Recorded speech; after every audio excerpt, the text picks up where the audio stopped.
Howdy folks, this is Ike with Jammin' Techs.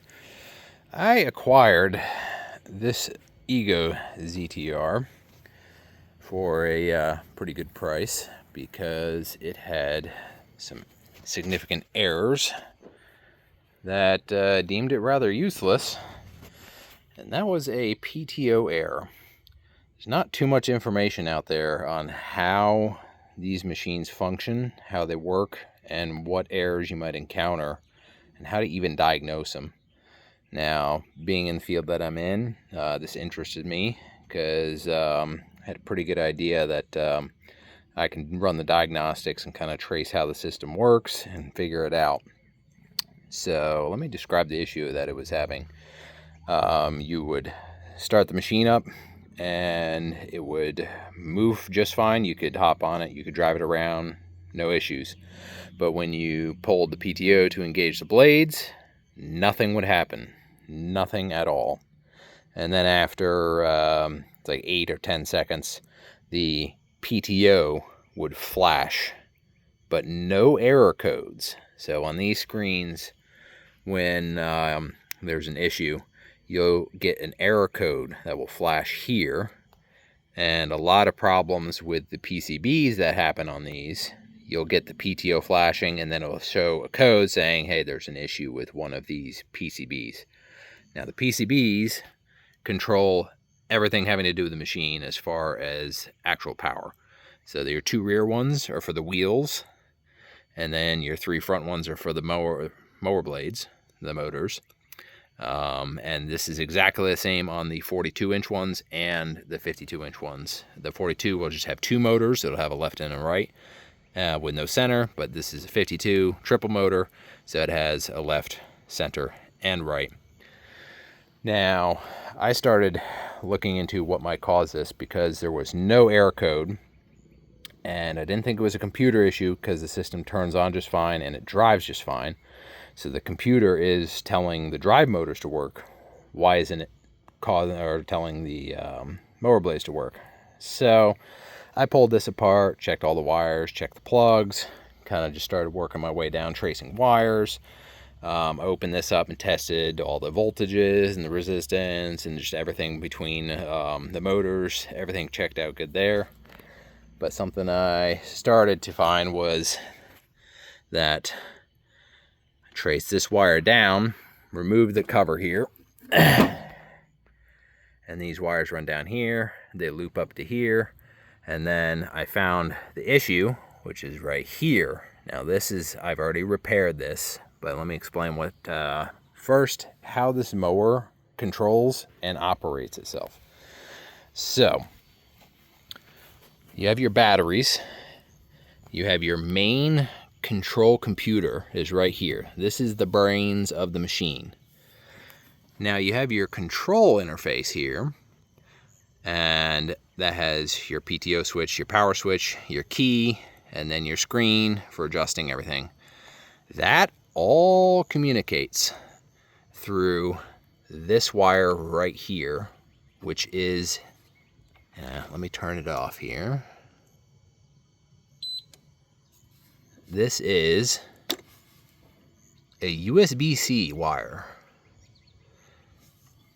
All the controls, with the exception of the seat sensor. So the seat sensor runs along here, and then loops through here, and that's the seat sensor right there. That's it. Everything else between your screen, your PTO switch, your key switch, everything runs through this USB-C wire. Now this doesn't run directly to the computer, which makes it even stranger. This wire runs down, up around, jumps over into here, and runs into the left side. It loops into the USB port right here. That has a split, which then runs back over to the computer, and that's that secondary line coming out right here with a plug, and then this is the computer, USB-C computer line. What I found, once I removed all the covers here and was tracing the wire, is this wire running to the computer had a cut in it. I don't know what that was from, but it looked like it was there from the factory. And let me explain that this machine has 0 hours on it.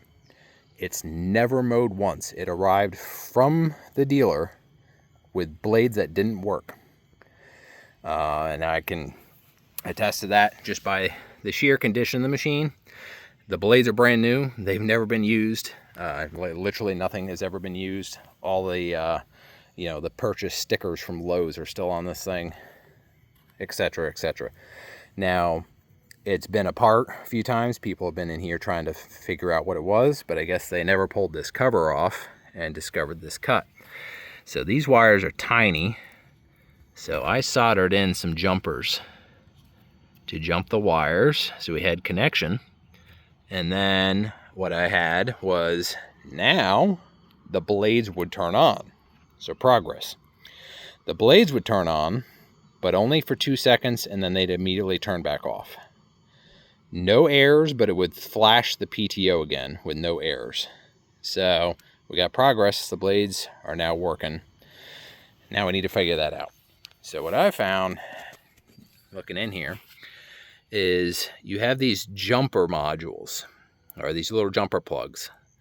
Now these jumper plugs tell the computer what PCB this is, because the computer has only one control line, and that's this USB-C line. That's the only control line coming out of the computer. It runs over into this splitter box, which splits the USB-C lines to each PCB. And this is, you can pop this cover off, it's just a cover. That's a USB-C plug, and they all go to the same wire that goes to the computer. So all these PCBs are communicating to each other and to the computer.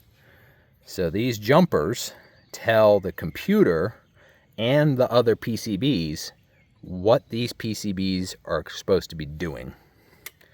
And what I found was the left side jumper, the green one here, seems to run everything. I'm not sure why. So what I had was the right side. If we put this in the right side here, and the left side, put it in the left side here, and then the center. This is the center one. Put it in the center here. When you engage the PTO, it boots them left to right. This one, this one, this one. By the time it gets to this one, it cuts all of them off because there's some type of error. Now what I found is if I remove the center one, the left one will turn on and it will stay on. It will ramp up to full power, no issues. The right side one won't turn on at all. It won't even try to boot up, which is kind of strange. Now, if I sort these around, so I can move this jumper to this one, and this one will turn on fine, but obviously that one won't and that one won't.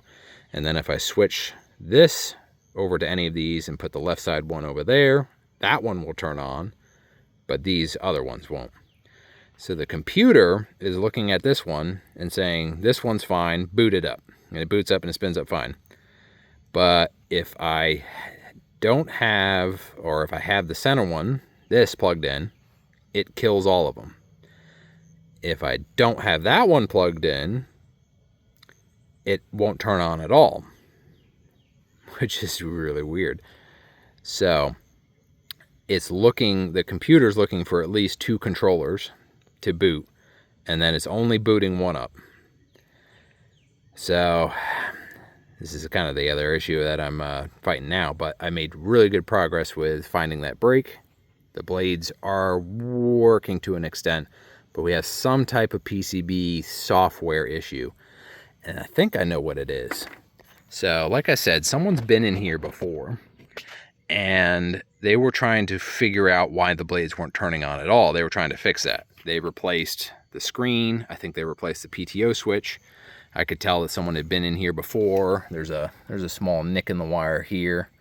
And there's also tiny bit of corrosion on some of these screws. Someone had this open for a while in like a shop trying to figure it out.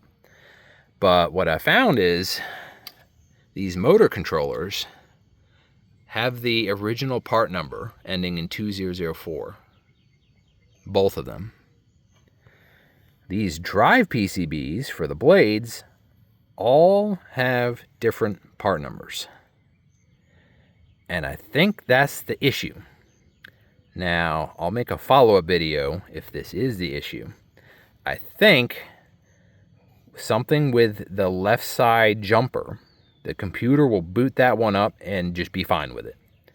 But because of these different part numbers, if these are plugged in and they try to boot up, they don't play nice together, or they don't communicate together with the controller, and then they shut down.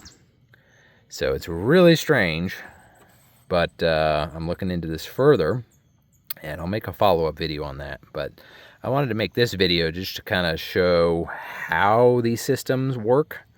It's actually not that complex. You've got your main control computer right here. Power goes into it, and all of its communication goes through this line. It then splits up between all the PCBs, and they all communicate through that line. And they all, what I'm thinking is, they all need, or at least all the blade ones, must have the same part number with the same hardware, same software. Otherwise, they corrupt the data in the lines, and then the computer says, nah, scram, and it shuts them all down. The computer doesn't control any power at all. It only controls what the PCB controllers do with the machine. All the power comes in from the batteries, comes into this box, splits up, and that's all linked to the batteries. And I think it might control, the main computer might control when you plug in the main mower charger. It might tell the charger how to charge the batteries. But I'm going to do some testing on that and see what kind of hacks I can come up with that, because we all know the chargers are expensive, especially if you want the fast charger. But there might be a way around that. It's a pretty simple 2-wire signaling. So I think I got some ideas how to do that one.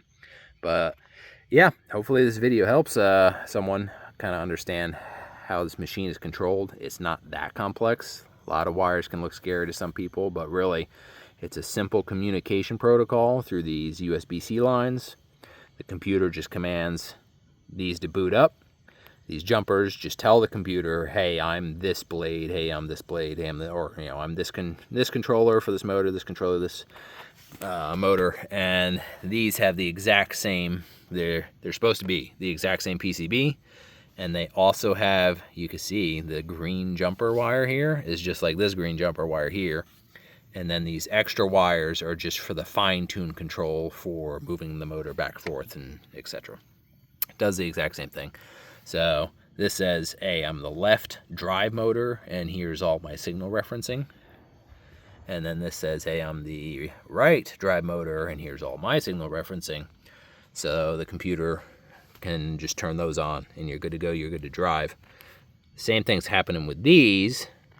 I might try and build my own jumper that matches this and see if I can get all the blades to work if I just tell the computer, hey, we're all the left blade. and that might work. That'd be pretty interesting. But I'll look into this further, and like and subscribe, and leave me a comment if you have specific information about the machine that you want to know, or if you have any ideas. Thank you.